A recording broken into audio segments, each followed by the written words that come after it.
Bonjour et bienvenue sur Métro Boulot Finito, le podcast qui veut en finir avec la routine métro boulot dodo et vous sortir du mode pilote automatique au travail comme dans la vie.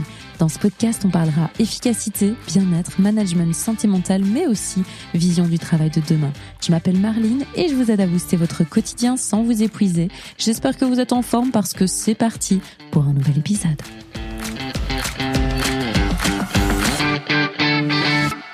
Bonjour, je suis ravie de vous accueillir aujourd'hui pour cet épisode tout particulier. Cet épisode, il a été enregistré dans le cadre du Festival international du film de comédie de Liège qui se tenait en novembre dernier. À Liège, évidemment. C'est un festival qui nous fait l'honneur d'être là depuis 10 ans à Liège, puisque c'était sa 10e édition cette année, pour nous partager vraiment le film de comédie et nous ouvrir un petit peu les portes du monde du cinéma, puisque chaque année, ce sont des acteurs, des actrices renommés qui viennent, des réalisateurs aussi, qui viennent nous parler de ces films dans lesquels ils ont joué ou qu'ils ont réalisé. Il y a plein d'activités qui se font autour de ce festival pendant quelques jours et c'est vraiment toujours une super ambiance comme à la liégeoise, j'ai envie de dire. Mais ça nous permet aussi de voir une autre vision du monde du cinéma et de rencontrer aussi parfois les personnalités qu'on voit derrière nos écrans. Pour cette 10e édition, on s'est dit avec les organisateurs du festival qu'on allait vous proposer un petit épisode tout particulier puisque là, l'idée, c'était vraiment de vous faire un peu découvrir les coulisses du métier de comédien-comédienne. Parce que finalement, derrière le côté glamour, le côté paillettes que nous, on voit derrière nos écrans, qu'est-ce qui se passe réellement pour eux et quelle vision est-ce qu'ils ont du travail? C'est ce que je vous propose de découvrir dans cet épisode où j'ai eu l'honneur d'accueillir Amel Chabi et Théo Fernandez. Je vous ferai leur petite présentation à chacun au cours de cet épisode, ne vous inquiétez pas. Mais en tout cas, c'était un moment très très riche et vous allez voir, ils ont une vision du travail qui est hyper intéressante. Alors, je suis aujourd'hui au Festival international du film de comédie de Liège et je suis en très bonne compagnie puisque j'ai été rejointe par Amel Chabi qui est actrice, qui est stand-upeuse, qui est autrice avec son livre Dinguerie Book aussi. On l'a vu dans le Jamel Comedy Club, on l'a vu au théâtre avec Michetonneuse, on l'a vu au cinéma avec Amour sur place ou À emporter ou encore Des hommes. Bonjour Amel. Bonjour Marline. Une carrière déjà bien remplie, on va en parler. Alors avant de rentrer un peu dans le vif du sujet et des petites questions sur le monde du travail, je te pose quelques questions et tu me réponds du tac au tac. Ok. Un mot qui te définit dans ton travail. Résilience. Ok, on aime bien. Est-ce que tu as plus d'énergie quand tu es sur plateau ou sur scène ou quand tu écris? J'ai plus d'énergie quand je suis sur scène. Ok. Et est-ce que tu peux me donner un cliché sur les actrices que t'en as marre d'entendre? Qu'elles sont toujours en retard. Ok, c'est pas vrai, t'es ponctuelle toi? Absolument, je suis même en avance. Donc ça, c'est génial ça. Merci pour ces petites réponses du tac au tac. Avec plaisir. Alors, moi j'avais envie du coup, quand j'ai fait ta petite présentation, donc t'es actrice, t'es autrice, t'es stand-upeuse, tu fais du théâtre, donc t'as quand même une carrière qui est assez diversifiée. Est-ce qu'on peut dire de toi que t'es une slasheuse? Je sais pas si t'as déjà entendu ce terme de slasheuse ou pas. Non. Ok. Donc le terme de slasheuse, en fait, c'est des gens qui vont combiner plusieurs types de métiers. Ok. Mais on le fait pas parce que on a besoin, parce que tu vois, il y a des gens qui vont accumuler les jobs parce que ils ont besoin pour pouvoir payer leurs factures de cumuler les jobs. Ouais. Le slasher, c'est vraiment quelqu'un qui décide parce que lui, il a besoin de pas avoir un seul métier, une seule carrière hyper linéaire.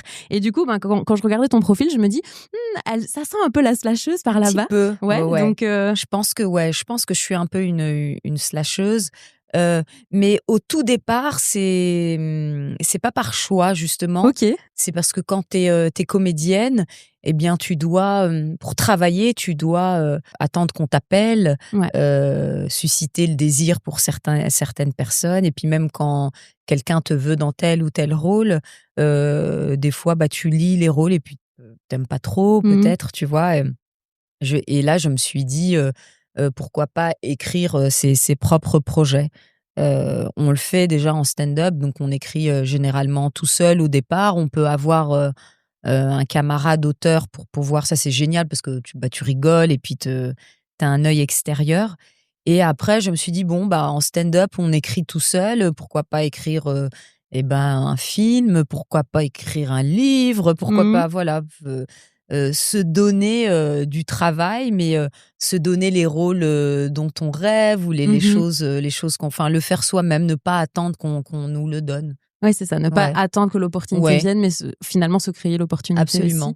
aussi. Comment on fait justement, parce que tu as plein de projets et je pense que souvent tu as des projets qui sont un peu en parallèle. Comment on fait pour gérer différents projets? Ouais, alors pour gérer différents projets, je les fais un par un tranquillement. Bon, c'est vrai que des fois, je suis sur scène et en tournage aussi, et j'ai des moments où je suis pas sous l'eau forcément, parce que pour créer, il faut accepter de rien faire aussi. Mmh. C'est-à-dire de pas être en tournage et avec des events, et cetera. Il faut, un peu s'ennuyer, un peu vivre, parce que, en tout cas en stand-up, il faut raconter un peu ce que tu vis. Ouais. Si c'est possible, voyager. Ouais, faut vivre aussi, et des fois c'est bizarre à dire, mais rien faire pour nous, c'est enfin rien faire dans le monde du travail, Mmh c'est-à-dire, mh. Mmh. aller se balader, c'est important aussi pour trouver, la place à la créativité et l'envie, d'écrire, en fait. C'est hyper intéressant que tu le soulignes parce que c'est vraiment quelque chose qu'on remarque aussi dans tout ce qui est agence créative, de communication, etc. OK. Tu vois, si je fais le parallèle avec le monde du Ouais. travail plus classique, entre Mmh. guillemets, il y a un peu ce truc de se dire, mais oui, mais si tu es H24 devant un ordinateur, en fait, ça ne stimule pas ta créativité. Mmh. Donc, comment tu fais, toi, pour stimuler ta créativité, laisser de la place? Et du coup, c'est quoi un peu ton... Et je me lève tôt à chaque fois, Ok. quoi qu'il arrive, parce que, bon, je j'ai pas un boss au-dessus de moi, Mm. je dois pas pointer, à un bureau. Donc faut quand même une discipline, même Mhm. dans le flânage, tu vois? Parce que le matin, je me lève tôt, et je remplis mon planning, avec, des expos, des spectacles. On dit souvent, si tu veux écrire un livre, si tu veux devenir écrivaine, il faut lire beaucoup à la Ouais. base. Donc c'est un peu ça, si tu veux, écrire une pièce de théâtre, je conseillerais d'aller voir, plein de pièces de théâtre, mais des comédies comme des drames, parce que ça va t'inspirer en termes de scénographie, en termes de rythme. Je vais voir beaucoup d'expos, j'adore ça, parce que c'est quelque chose qui me nourrit, même dans le stand-up, ça me nourrit en termes de couleurs, de formes, Mhm.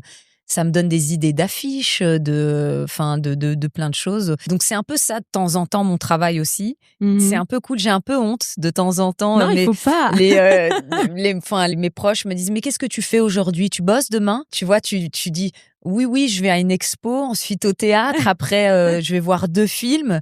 C'est pas considéré genre comme du travail, Mhm. tu vois? Tu dis: Mhm. «Bon, pour, les personnes qui sont, en entreprise, c'est leur loisir d'aller au Ouais. ciné, en expo le week-end».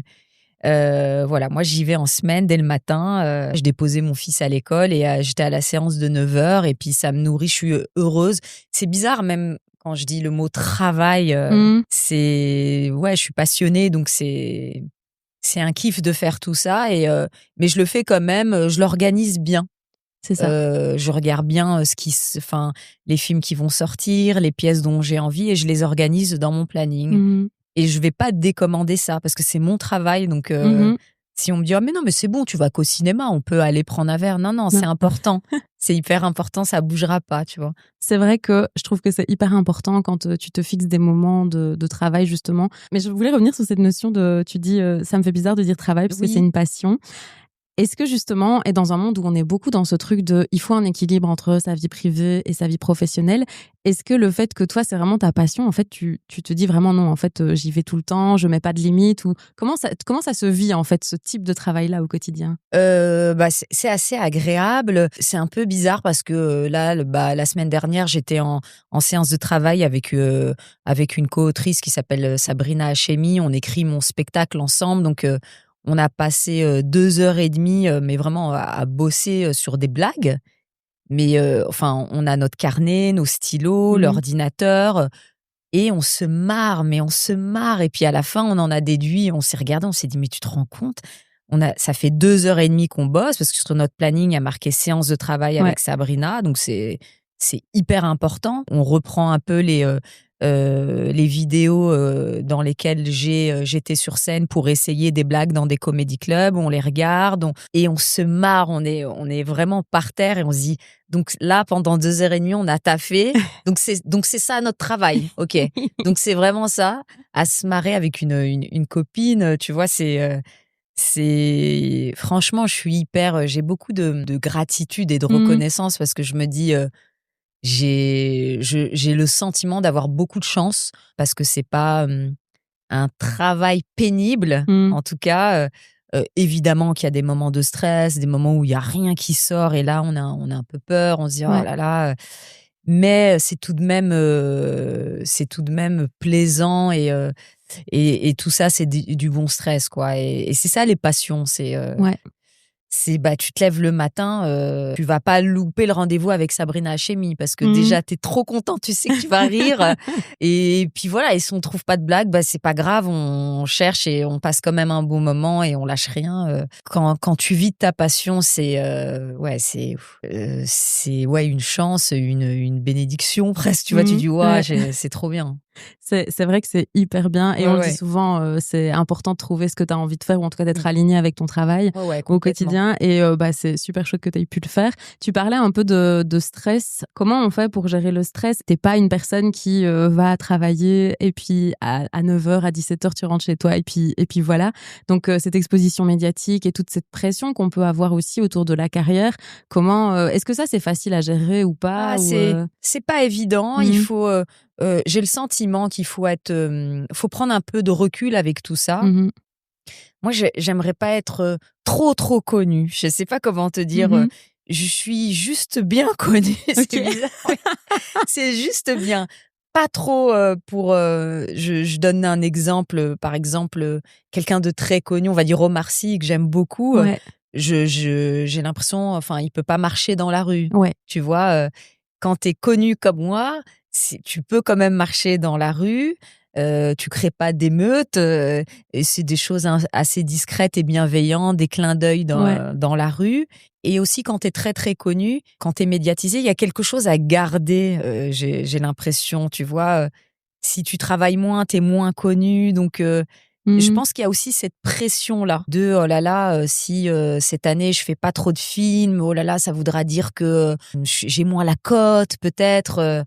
J'aime pas m'embarrasser avec ces choses-là, donc je fais les projets que j'aime bien. Si des fois il y a moins de films et tout, c'est vraiment ok, je suis contente parce que je sais pas, j'aime bien la vie douce et que ce soit pas trop encombrant ou stressant justement. Oh là là, il faut absolument que je fasse 10 films. Là, je vois elle est là, ouf. Voilà, moi j'aime bien que ce soit tranquille et que ce soit sans stress. C'est ça, sans stress. Ouais. Et justement, est-ce que tu dirais que c'est important, enfin à quel point est-ce que quand tu fais ce genre de métier, c'est important de prendre soin de sa santé mentale? C'est exactement ça. Ça rejoint la question d'avant. Tous mes amis qui ont eu des gros succès fulgurants, ta santé mentale en prend un coup, vraiment. Et on a tendance à nous en demander beaucoup. Donc, dès qu'on fait un film qui marche bien, t'es demandé encore plus. Ou dès que t'écris quelque chose, non mais réécris, là on va faire une tournée de Zénith et ça va être génial. Sauf que ton petit cœur et ton cerveau, il peut pas encaisser tout ça. C'est pas naturel d'être devant des milliers de personnes tout le temps. C'est cool un peu, voilà, tu fais ta tournée avec t'es seul sur scène devant des milliers de personnes. Mais je trouve qu'après, il faut faire une petite pause, tranquille, comme ça, le petit cœur, il reprend. Enfin, c'est plus doux pour lui et sinon, tu tombes par terre, quoi. Et j'ai des collègues qui sont tombés par terre, quoi. Et donc, il faut avoir le courage de dire non, là, non. C'est ça. Non, là, je me recharge, tranquille. Mais et en même temps, je comprends mes collègues on dit, mais non, mais là, il y a le film avec un tel, mais tu peux pas refuser. Non, mais là, vas-y, tu peux pas refuser. Boum, explose en vol après. Voilà. Et en tout cas, moi, je suis très sensible au surplus d'énergie comme ça. C'est des choses qui peuvent me donner des palpitations de cœur ou être un peu dans le surmenage et tout. Donc voilà, j'ai décidé de d'être cool, d'être tranquille et de faire attention à ma santé mentale, ça c'est sûr. Et c'est une très sage décision, moi je dirais. Oui. Amel, on est déjà presque à la fin là, donc je vais pas prendre plus de ton temps parce que je sais que tu as un planning hyper chargé sur le festival. J'ai une petite dernière question qui est un peu la question signature que je pose à absolument tous les invités qui viennent au micro du podcast. On est dans un monde qui est quand même en train de changer. On a plein de questionnements à plein d'égards. Le monde du travail aussi est en train de changer, ou en tout cas, on voit qu'il y a des choses qui ont envie d'évoluer. Et la question que je pose, c'est toujours, pour toi, le travail de demain, à quoi est-ce qu'il devrait ressembler pour qu'on s'y sente bien, en fait? Vaste question, je sais. Ah oui. Oh là on n'a là. plus 2 heures, par contre. Ah oui, on n'a plus 2 heures et oui. Oh là là, moi, enfin, là, dans ma tête, j'ai des images de soleil, de mer. Et je me dis, mais c'est pas travail, ça, c'est les vacances, Amel. Attends, de bienveillance, de beaucoup de télétravail, de bonne nourriture. Enfin, je sais pas, des cantines hyper, enfin, des trucs des trucs qui font du bien à l'intérieur, à l'extérieur. Voilà comment personnellement, j'aimerais voir le travail de demain. Arrêter de presser les gens et de les rincer comme ça. Moi, je crois pas en ça. Le fait de allez, non, bosse.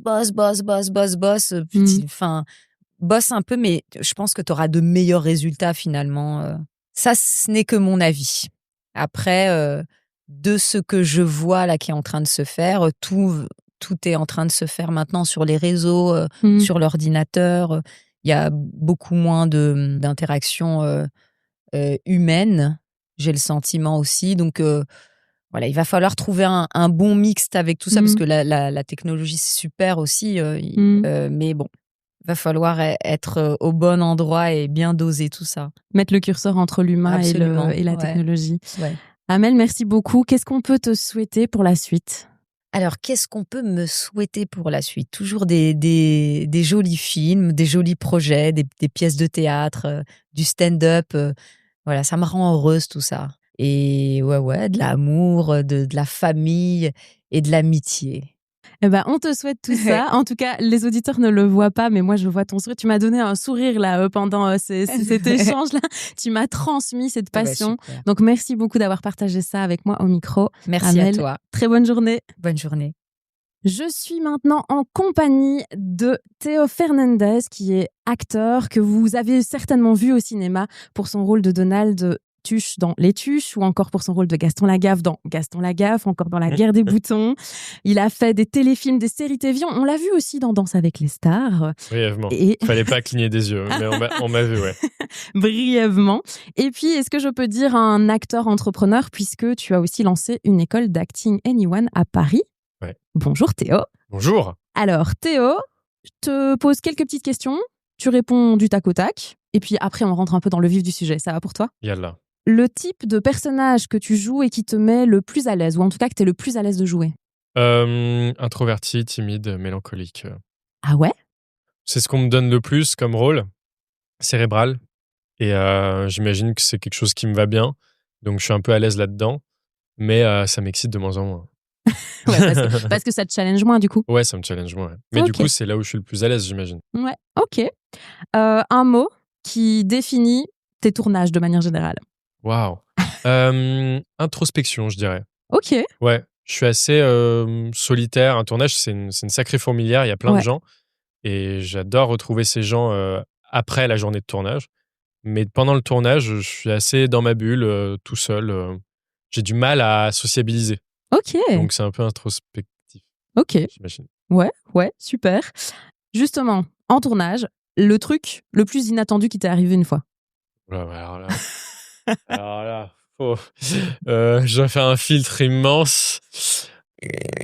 Un truc inattendu qui m'est arrivé, c'est une bonne question. En soi, c'est tellement carré, c'est tellement millimétré, t'as une heure d'arrivée, etc. Ok, si j'ai un truc inattendu, c'est que j'avais beaucoup de mal à dormir et du coup, ça m'arrivait parfois de pas me réveiller. Et en fait, parfois, quand tu te réveilles pas, t'as la personne qui vient te chercher qui t'appelle sur ton téléphone. Sauf que moi, j'étais dans un tel état de sommeil profond que je n'ai pas répondu à mon téléphone. Et donc, j'ai ouvert les yeux avec la régisseuse qui venait me chercher, qui était littéralement au-dessus de mon lit, en train de faire Théo, je suis désolé. Je sais que c'est très bizarre. Il faut que tu te réveilles, il faut qu'on y aille. Parce que la porte de chez moi était ouverte, j'étais en rez-de-chaussée, elle est rentrée. Oui, parce que j'allais dire comment elle a réussi à rentrer chez toi. Il n'y avait pas le choix. Ouais, non, c'était ouvert, tu vois, j'avais pas fermé, j'avais un petit appartement, elle est rentrée comme ça. Et c'était waouh, je me suis réveillé, je fais waouh, ça m'était jamais arrivé. Voilà. ok, ça compte dans les trucs inattendus c'est en un tournage. Ouais. Dernière petite question du tac au tac. Qu'est-ce que tu fais pour te reposer après une grosse journée de travail ? L'hôtel. Moi, j'adore les ambiances de l'hôtel. C'est tellement c'est impersonnel. Il n'y a pas d'objet à toi. C'est pas à toi, cet endroit. Et du coup, c'est un peu un havre de paix. Un bain aussi, c'est chouette. Le bain de l'hôtel, voilà. Le bain de l'hôtel, c'est sympa. Ok, le bain de l'hôtel. On garde comme réponse tac au tac. En général, quand on rentre dans le monde du travail, on a plutôt la vingtaine, un peu plus tôt, un peu plus tard, en fonction des études qu'on fait. Toi, quand les tuches sortent en 2011, si je ne me trompe, t'as 13 ans. Oui, à peu près. Mais j'ai commencé avant les tuches. Hein. C'est pas mon premier film. J'ai commencé à 8 ans. Donc toi, tu rentres dans le monde du travail, t'es un enfant. Est-ce qu'à ce moment-là, tu comprends que tu rentres dans le monde du travail ? Oui et non, parce que ça reste beaucoup de... En fait, on m'a choisi pour ma folie, mon amusement, ma créativité, comme sont choisis tous les acteurs et les actrices. Donc, on m'a pas choisi pour mon sérieux, ma responsabilité, mes compétences. J'avais 8 ans. Donc, me dire que je rentre dans le monde du travail, non, parce qu'on me choisit pour quelque chose qui est pas très connoté au travail. Ouais. Par contre, je vois bien le sérieux sur le plateau. Je vois bien qu'on n'a pas 50 prises. Sur mon premier film, ça s'appelle Le Village des Ombres avec Jonathan Cohen, Christa Terès. C'était quand même important. Et donc, quand même, je pense que j'ai pu appréhender l'aspect responsabilité. C'est-à-dire, on ne peut pas faire 20-25 prises. Il faut connaître son texte. Il faut être bon rapidement. Il faut vite comprendre. Et ça, moi, j'aime bien ça. J'ai toujours aimé. Ouais, j'allais dire, est-ce que pour un enfant, c'était beaucoup de pression ou en fait, ça va Non, c'était quand même beaucoup de pression, même si beaucoup moins que maintenant.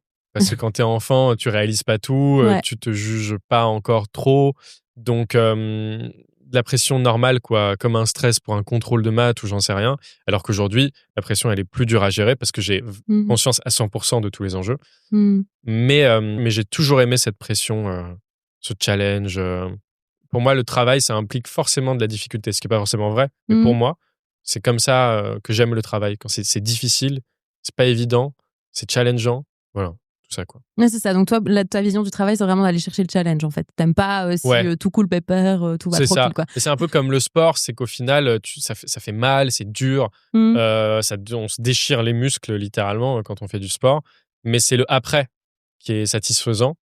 Bah, c'est un peu pareil, quoi. C'est dur, c'est harassant, bon, il y a pire comme travail, hein, évidemment, mais c'est challengeant.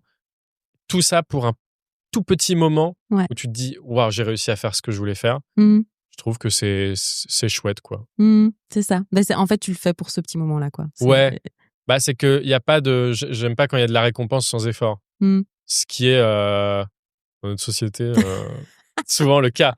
La récompense tout de suite, les jeux vidéo, le scrolling, tout ça, c'est de la récompense sans effort. Et c'est une récompense qui a une saveur pas géniale, en fait. Ouais, qui coule un peu de source, quoi. Et donc, t'as même pas la conscience qu'en fait, finalement, t'as une récompense derrière. Ouais.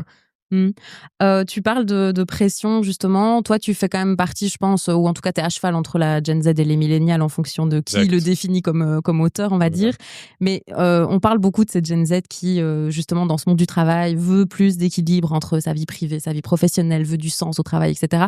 Tu te situes comment par rapport à ça, toi ? Moi, à 100% là-dedans. Ok. Vraiment à 100% là-dedans. Après, peut-être parce que j'ai très rapidement goûté à un travail très agréable, qui faisait du sens pour moi, passionnant. Donc, fatalement, quand tu as goûté ça, c'est dur d'aller vers un endroit où ça fait pas sens pour toi. C'est difficile. Mais globalement, je trouve que même, j'ai l'impression que le monde se porterait certainement mieux si tout le monde faisait quelque chose qui a du sens. Enfin, c'est dur de faire quelque chose qui n'a pas de sens pour toi. De pas travailler pour toi, de travailler pour un groupe où tu n'as aucun lien, aucune valeur en commun. C'est très difficile, je trouve. Voilà. Donc moi, je suis raccord avec ça à 100%. Ouais. Et par rapport à cette question d'équilibre vie privée, vie pro, est-ce que c'est facile à faire quand on a un métier comme toi? Non. Ouais, c'est ça. Non, pas trop. Bah, après, moi, je suis pas le meilleur exemple parce que pour le coup, ma vie, c'est un peu le travail. C'est-à-dire que soit je tourne, soit du coup, je suis sur mon école Anyone. Mais j'ai pas vraiment de vie privée, en fait. Pas trop. Je vais voir mes parents de temps en temps. Mais moi, j'adore ça et je trouve qu'il y a un temps pour tout. Et je serais ravi d'avoir une vie privée plus fournie quand j'aurai terminé ce que j'ai commencé.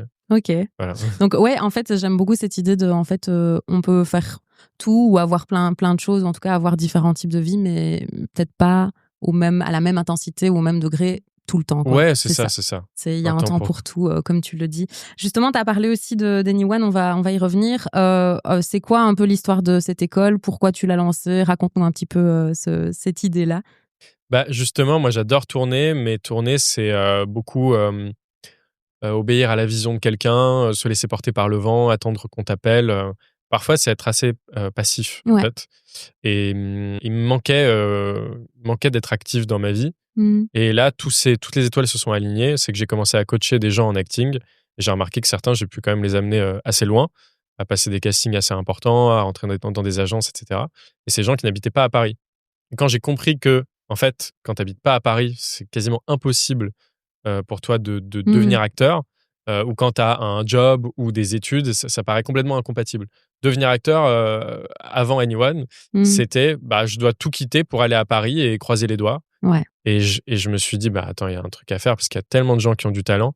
Et donc, je me suis dit, allez, on va révéler des talents. Je m'y suis mis, j'ai coaché des gens et j'ai vu que ça marchait bien. J'en ai fait une école, tout simplement. Une école, la première école d'acting en ligne, à distance, avec une partie dans des studios de tournage à Paris, une partie physique. Mais c'est l'école vraiment la plus accessible, la moins coûteuse, la plus accessible à tous, partout en France, en Suisse, en Belgique. On a des élèves belges, plein. Trop bien. Ils sont géniaux. Ah ouais. Et en plus, ils sont vraiment, vraiment forts. On n'est pas mauvais à nous, les Belges. Hein. Franchement, non, mais vraiment, c'est vraiment très fréquent. Parce qu'on a aussi les studios de tournage, donc pour que nos élèves viennent faire la partie d'apprentissage en physique. On les a ouverts à tous gratuitement. Donc, on a des gens de partout qui viennent dans nos studios tourner. Et à chaque fois que c'est belge, c'est bien. Vraiment, yes, 80% du temps. Je dis même pas ça pour brosser dans le sens du poil, c'est réel. Ok, écoute, on est hyper contents. Et d'ailleurs, donc Anyone, en fait, moi, du coup, tu as un peu une carrière d'entrepreneur aussi maintenant, on peut le dire. À fond. Et souvent, moi qui suis aussi dans l'entrepreneuriat et qui suis aussi dans le monde un peu artistique, parce que je fais de la musique, c'est deux mondes qui sont totalement différents. Ouais. Et en général, l'artistique versus l'entrepreneuriat, c'est vraiment un versus. On les mélange pas. Ah ouais. Du coup, moi, je voulais voir un petit peu, est-ce que c'est compliqué pour toi de faire comprendre que, en fait, tu peux faire les deux? Ouais, c'est vraiment complètement opposé. Il y a un côté très pragmatique, il y a un côté, l'autre côté qui est très artistique. Il y a un côté qui est très romantique. Il y a un côté qui est beaucoup plus cartésien. Enfin, c'est limite cerveau droit, cerveau gauche, quoi. Ouais. Et moi, j'aime les deux. C'est pour ça que je me sens légitime. Parce que j'aime les deux, je comprends les deux, en fait. Quand un artiste me parle, je le comprends. Ouais. Je peux rentrer dans son délire. Quand un entrepreneur me parle, je le comprends et je peux aussi rentrer dans son délire. Donc, c'est juste des manières de voir les choses qui sont différentes. Mais au fond, on est d'accord. Parce qu'il y a entrepreneuriat. Il y a faire du fric et il y a monter un projet qui a du sens. Oui. Pour le coup, voilà, nous, on monte vraiment un projet qui a du sens pour nous et qui, je pense, fait du sens aussi pour plein d'artistes. Donc, ça va. C'est pas non plus... c'est juste la manière de communiquer qui est différente, mais le fond, on est un peu sur la même longueur d'onde. Et puis voilà, c'est intéressant de bousculer les artistes. C'est ça qui les rend créatifs. Théo, on arrive à la fin de cet épisode. Merci pour toutes tes réponses. Je rush un peu parce que t'as raison, mais la cloche, oui. Je sais que ton timing est serré, donc je rush un petit peu. Mais sinon, moi, je peux rester des heures à discuter, évidemment. Mais ça, c'est le problème quand on fait un podcast, c'est qu'on a toujours des invités hyper inspirants et qu'on a envie qu'ils partagent leur histoire. La question signature, qui est celle que je pose un peu à tous les invités qui passent au micro du podcast, c'est aujourd'hui, on est dans un monde qui est en pleine mutation à plein d'égards, on a plein d'inquiétudes aussi, c'est un peu parfois un climat un peu anxiogène et le monde du travail aussi est en train de changer ou en tout cas doit changer, doit évoluer un petit peu. Donc quelle est selon toi ta vision de ce à quoi devrait ressembler le travail de demain pour qu'on s'y sente bien? Je pense que j'espère que l'IA et tous les nouveaux changements qui arrivent vont nous séparer une bonne fois pour toutes des tâches qui devraient depuis longtemps être déléguées à des robots et nous rendre beaucoup plus humains, se rapprocher du toucher, de la communication physique. Donc en fait, j'espère qu'on tend vers quelque chose de très humain, de beaucoup plus humain. Voilà. Ok, et c'est très drôle parce que c'est exactement ce qu'Amel a dit aussi, c'est ce lien entre aucune originalité. Oui, c'est ça, aucune originalité. Si tu étais passé en premier, non, mais j'aurais dit que ça c'était elle qui montre avait copié. qu'on en a besoin, qu'on a besoin. Ouais, mais trop déconnectés les uns des autres. Ouais, se reconnecter. Donc plus d'humain, un travail plus humain. Se voir, se parler, se toucher, manger, boire. Ouais, c'était has-been, hein. Pendant une bonne période, c'était has-been. Maintenant, ça doit revenir à la mode, ça. C'est vrai. Donc, un travail plus humain et où la technologie est au service de l'humain et non l'inverse. Je pense que ce sera la conclusion de cet épisode. Théo, merci beaucoup pour ton passage. Merci. Et très bon festival. Merci, toi aussi. Ciao. Alors, hyper inspirant cet épisode, non? En tout cas, moi, j'ai vraiment adoré passer ce moment avec Amel et Théo et partager avec eux un petit peu leur vision du travail. Je trouve qu'on ressent énormément la passion et l'investissement qu'ils ont dans leurs métiers respectifs et ça fait vraiment plaisir à voir aussi. Et puis, quelque part, je trouvais que c'était assez sympa parce que même si, effectivement, c'est un travail qui est très différent et ils l'ont dit tous les deux, c'est vraiment une passion avant d'être un travail aussi. Même si c'est très différent de ce qu'on peut connaître quand on est devant un PC toute la journée, je trouve qu'il y a beaucoup de choses qui faisaient quand même écho dans la vision qu'ils ont du travail, dans le côté aussi pouvoir s'investir, pouvoir ralentir, pouvoir exercer sa créativité comme Amel nous en parlait, ce rapport aussi plus humain, plus reconnecté au monde du travail. Cette recherche de sens aussi dont Théo nous a parlé, bref, toutes ces thématiques-là, je trouvais qu'elles faisaient assez écho quand même à tout ce qui a pu être abordé avec les autres invités au micro de ce podcast, avec aussi ce que vous me partagez de votre réalité au quotidien, etc. Donc j'espère vraiment que cet épisode, il vous a plu, même s'il était un petit peu moins corporate que d'habitude, mais j'espère que cette petite découverte des coulisses du monde du cinéma vous a inspiré, vous a plu, vous a donné l'envie aussi de participer l'année prochaine au Festival international du film de comédie de Liège, évidemment. Et puis si cet épisode vous a plu, n'hésitez pas à le partager. Nous, on se retrouve la semaine prochaine pour un nouvel épisode et d'ici là, prenez bien soin de vous.